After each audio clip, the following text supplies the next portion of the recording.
I think we're going to go back to micro communities, because the crystallization that came through centralization, that's all fracturing. The one world system that we're already seeing dying. Globalism is dead. The supply chains, everything is gone out the window. The just-in-time system, that's all fracturing and dying and right in front of us.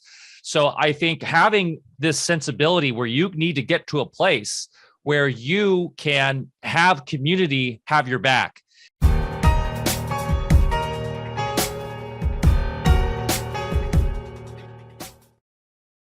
And boom, we're back for another episode of Alfacast. I'm Mike Winner, and I'm here as always with Dr. Barre Lando, coming to you live and correct from the beautiful state of Jefferson on the Smith River here on the border of California and Oregon.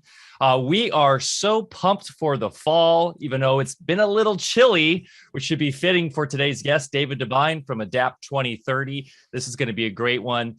David's returning. It's been about, 2 years since we've had David on. He was one of our first big guests on Alfacast, and he was so cordial enough to come on when we were just a little YouTube channel with 800, if that, subscribers, and really helped us out a lot back then. And we're just really excited to catch up with David and see what he's been up to. And on a more metaphysical side of things too, if we consider that Gaia or Sophia is a living consciousness entity, and we're going through a consciousness expansion right now, that could crystallize in the expansion of the physical form too, of course. So there's and you're talking about these heavenly bodies, these planets, David, too. I think of Rudolf Steiner and his notion of these planets emanating from Earth or from consciousness. And this gets a little trippier, but these are living, breathing entities themselves that are directly electrical, right? And are all communicating each other through the ether or through the electromagnetic, whatever we want to call it, right? This invisible force that you talk about, the Birkeland, whatever we want to talk about. And so we are in a live, connected reality. And I think with the materialistic reductionist science that we're forced under, they refuse to look at that. And so, this is really important, I think, for climate and understanding how the climate works, because I personally believe we can affect the climate with our own consciousness. And that's why we've done shows about orgone technology and Wilhelm Reich. And I think it's important because it can help us look at solutions for helping us with our farm here, with impending potential, June and July frost, for all we know, with this grand solar minimum, what the sun's doing, and understanding really what the sun is and what the plasma is and how all this affects directly with our consciousness. So for me, it's really exciting because I believe we are finally getting into the enriched science that we really need to be diving into, and through both observation and understanding the spiritual side of it more. I'm not too far from an Amish farm, and I just bought my first live weight sheep. It was a lamb, 105 pounds. First time they slaughtered it. First time for me to butcher it. So that in itself is, butchering, 100-pound animal after we removed the head. We kept all the innards because there's a lot of great stuff in there with the stomach and the heart and the liver and everything to cook up. But to be able to prepare that and then put it away is one thing. But the Amish were telling me that they lost 3 of their lambs to coyotes this year. Now you got to realize these are Amish. They live out there. They got massive dogs of different breeds that are meant to guard those sheep at night, and they still lost 3. And they're experts at their craft. That's all they do all the time for generations is grow and animal husbandry. And they were still losing, herd to pests, coyotes. And then this year, the Japanese beetles were out of control. It's difficult to control them. It seems the insect world has also learned or awakened to the fact that this winter or this year coming up, it's going to be a scrimpy year for food because they were voracious. The wood bees as well, these bees that bore into the wood, were unstoppable monsters this year. And everybody was complaining like the wood bees were off the hook this year. So nature has been triggered about 6 months to a year in advance. So the animal kingdom is already getting ready for whatever harshness is coming at us. If the Amish can't keep their animals safe, what do you think the average person for the first year on the farm, I'm going to put up a fence and I'm going to have a bunch of goats out there. How do you think they're going to fare? They're going to lose all their animals, whether they're stolen or whether they're taken by wild predators. And animal theft is becoming a thing out here. Cows are disappearing out of fields. horse disappeared over here. Like things are just disappearing off people's farms out in Tennessee. People are coming in at night and literally stealing their animals. And, the reports of, things getting picked off trees here and just things disappearing out of gardens. There's pumpkins. Oh, you go and there's somebody picked 30 pumpkins out of another neighbor's garden over on the other side of the hill over there. Like things just disappearing, people coming through on the roads and just stopping as opportunists. Okay, that's for now. But when it does come down to it, what do you really do? I mean, I had a discussion just yesterday with an old Army guy who lives a few miles from me here in Tennessee. And he was saying, see what kind of skill set they have, what asset they can provide if they're going to come in with a community to build it out. What assets or what skill set do they have to help add to the community? But then you're right. What happens when you come and they don't want anything to do with what except you have inside and they're going to come and take it? Issues to be thought about in terms of security around the place and how far are you going to take it?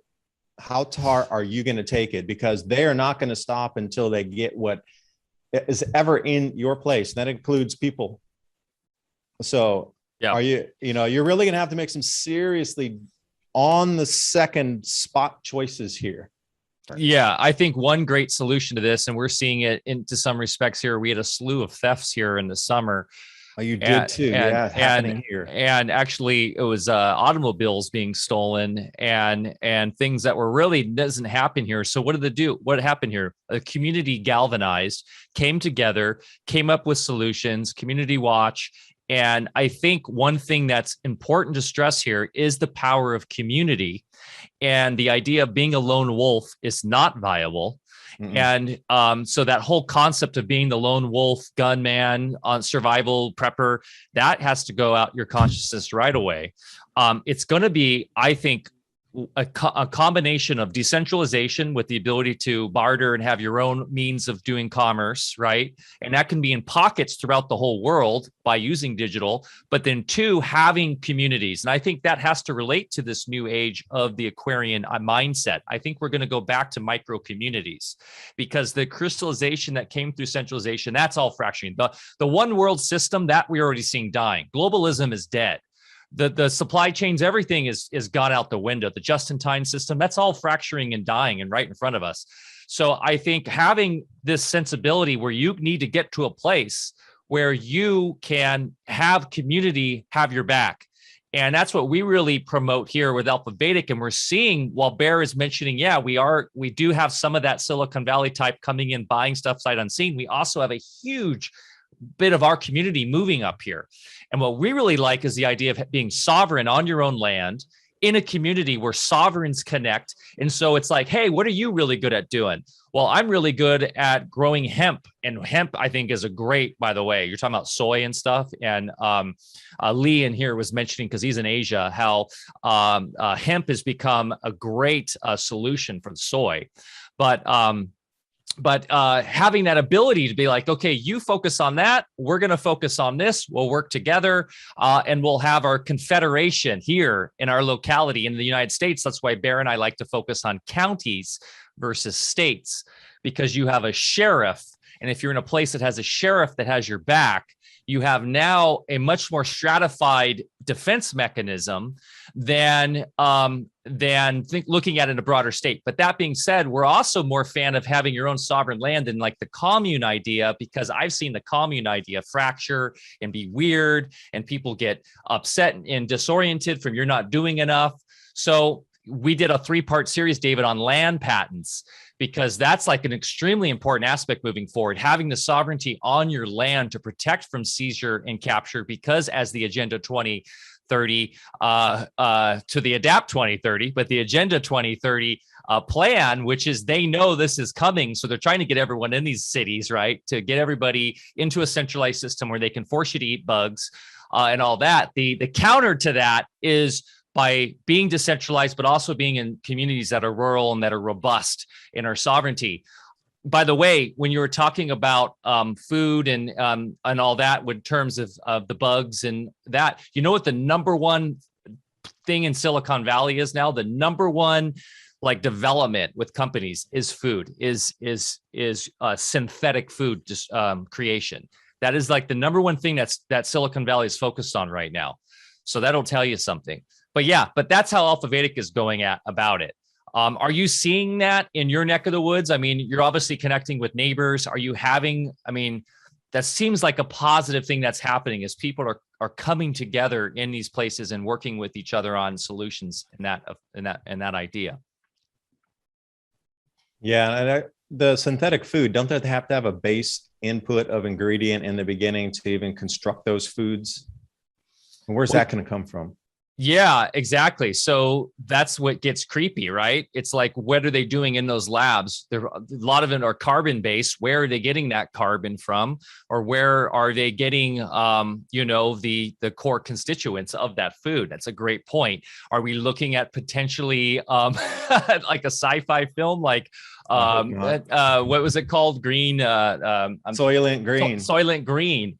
I mean, what it comes down to, once again, is getting as sovereign as you can in your food production, in your ability to control your land from centralized forces, and then getting activated in your community. We had, we've been involved somewhat with the Bears with Owen Benjamin, because whether you agree with all of what he says, he's a funny guy. I love him to death, but he has galvanized a global community around this concept, right, of becoming more and more sovereign with your food production, embracing older, tried and true technologies that don't rely upon a centralized system or centralized technologies or the grid.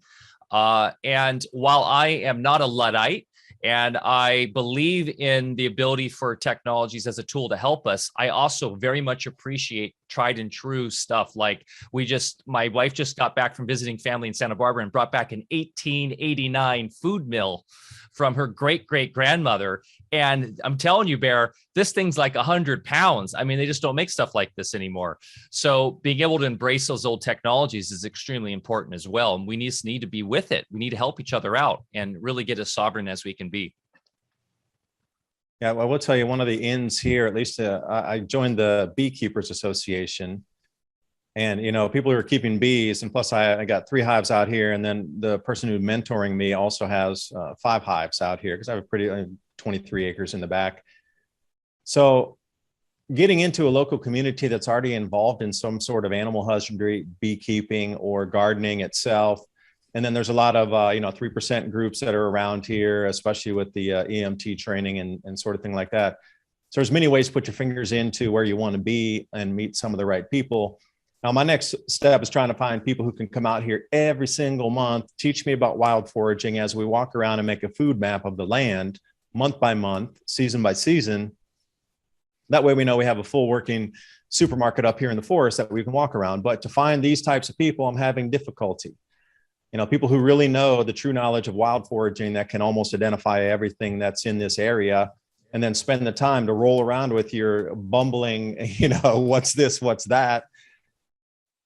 Can we make it, and can you eat this? Can you make it into medicine? And a million questions after every plant species identified. Go ahead, Bear. I was going to say, now's the time to engage with the elders. Find your elders and get with them and implore them to help educate those coming in. And speaking of elders, someone I highly respect, Barre Lando, you have the floor. I hear you, David. In this area, we have a very large Native American population. And we're actually been teaching classes, gardening classes, and you name it. And, a good number of them have been coming to our get-togethers. And much to our dismay, as we've tried to pick their brains as far as, they're indigenous and generational in this area, they've lost sight completely, for the most part, of just wildcrafting, or what the heck, is growing under their ancestral land in the first place. So it's been an interesting phenomena, because in some ways we've actually been playing a role of teaching some of these folks that we were hoping to learn from. And, especially going out in the forest and wildland areas and identifying native species and that sort of thing. So, it's interesting. And I think it might be part of that old Hopi philosophy too, where they say their children, ancestors would return, and be members of the different racial groups that would later inhabit the areas. And I think we're kind of seeing a cyclic changes too, as far as, people embodying, with different past experiences and things. And also the people that you would assume know the most actually know the least. Not to take anything away from anybody, but it's hard to find mentors. And that's one thing that we are doing, is holding workshops and things here, from everything from cultivating mushrooms to, just gardening and so forth. Now, I wanted to mention one other thing. We talk about supply chain shortage. Right now, we are already making large purchases for our fertilizer needs for next growing season. Every year we've been on this land, we've grown, more and more topsoil that is viable. So we have to do less and less, but still we want to open up other areas, and it takes a little bit of priming with certain fertilizers and things to get the whole thing going. And I think one thing that a lot of the newcomers aren't realizing is they might not even be able to buy fertilizer for their tomatoes in their little raised beds when they move up here. What kind of price increase are you seeing then across the board for fertilizers now that you're purchasing? I would estimate, and we purchase regularly, I would estimate in the last 10 years, we've seen them go up about 40%. Yeah, because the ammonia factories are shutting down, and a lot of natural gas shortages here, there, and everywhere. And the fertilizer factories themselves, the ammonia factory, are just shutting down completely. So you have to ask yourself, how long would it be, A, to restaff it, and then get that thing up running from zero to bringing the trucks back in and getting whatever they need as base to manufacture. And then they're going to need the packaging for that and the supply chains of this and coming in and out. And a lot of truck drivers are just saying, no jabba jabba do in my body either. So then there's less truck drivers. And where does it begin once it stops? The whole thing of it stopping and going idle should send shivers down your spine. It should. But then the next thing, how does it restart? Or doesn't it? And if you don't have fertilizers, you have to think about it. This is another aspect of coming into next year. If we're seeing it on the individual level of not enough fertilizer, then on the commercial level, what happens if they can't get their full supply of potash and other fertilizers they're used to? I use 1010 sometimes, 1919. I use a different variety of organics and the kelp and the mycorrhiza and a different array of things that's, it's not on the store shelf like it used to be either. But when it comes to the commercial level, what are the yields going to be if they're not able to get full access to fertilizers as is depended on to get these super high yields of 170 bushels per acre on corn? What happens if they're only running at 50% fertilizer supply through the whole ag business or ag arena next year? Our yields literally would be cut in half or probably more. Because you're looking at oats this year, there's almost no oat out there. The oats across the planet was a near loss this year. And the wheat in America is down to 1960s harvest level, and there are going to be durum wheat shortages for sure. They're already talking about, will you even have some certain types of pastas coming up at the end of the year? So if we're seeing it already at this beginning juncture of this grand solar minimum onsetting, the economy around this whole supply chain thing starting to shatter. But the things that you need to grow food inside that supply chain are also starting to disappear, shrink, dwindle, whatever words you want to use for that. So how is that going to affect the amount of food growing? And then we get back into that feedback loop again of, wait, governments are trying to control the downfall because there's too many people that they can't provide food for, but then you just got another leg of that knocked out because there won't be enough fertilizer to boost production for more yield, which means less food and still more mouths to feed. And then the government's still stuck in the same position, but double heavy because you just knocked your production in half. So I don't have the answers. I'm just saying this is what's truly in earnest on the ground right now is something to think about for the year inbound. And not to be a dick, but I mean, I think America could do with a little less gluten and grain. So I mean, this is all Wheat like belly, baby. Yeah, exactly. I mean, I was joking around in the chat too. It's like, man, Wim Hof's going to be bigger than ever. I mean, like, let's embrace the cold. There's a lot of health. We talked about this on the first time you were here. Like while we've seen general trends where when we have minimums, we have more quote unquote disease and death in terms of that. But if we're knowledgeable and we understand how we can use the cold, and we've done shows on this, like I do ice baths. I actually go in the river now because our river's so damn cold. It's amazing. 3 minutes with some breath work in the river, in the cold, embrace the cold. And, we're built for this. Our bodies have the epigenetic memory of knowing how to survive and thrive with this. Well, we'll lose the white adipose fat. We'll regain the gray adipose fat by going into these processes. So Wim Hof, man, he's going to be more popular than ever with this coming mini ice age, Bear. Yeah, ice baths. I agree with everything you're saying. Ice baths they may lose popularity when people are hungry, though. So, the point is, people don't need to be hungry if you get more sovereign and you understand how to grow your own food and get off being used to the traditional means of going to the grocery store and eating the crappy GMO pesticide-ridden food. Anyways, that's killing you as it is. So, I mean, there's always a massive upside to these cycles. And I think we're going back to the consciousness side of things. The earth is working with our consciousness to help us get to the next level where we all need to get as a collective whole so that we can get out of this gross, dense plane of existence that we've been mired in for thousands of years of war and misery and slavery. So maybe the earth, maybe Mother Gaia, maybe Sophia has given us a little kick in the ass. I wanted to hear more from you. And, just back on the fertilizer and everything, we do rely on our animals. I got a bunch of chickens out there. We use the chicken poop and everything, but you still got to feed the animals, Now we have, solutions and we'll be able to ride this out. A lot of us will be, but most people won't. And I go back to the original question I had to you, David, which is my biggest quandary. I don't so much worry about the marauders that show up with bad intentions, on our land. I worry more about the hungry family that looks at you with, genuine needs and just saying, hey, my kids are hungry. Can you help me out? And part of me says, well, shoot, we were trying to tell you 40 years ago that this thing was, in the works and coming. You didn't listen. And now you want my stuff. But then at the same time, they appeal to your humanity. That's going to be a tough one.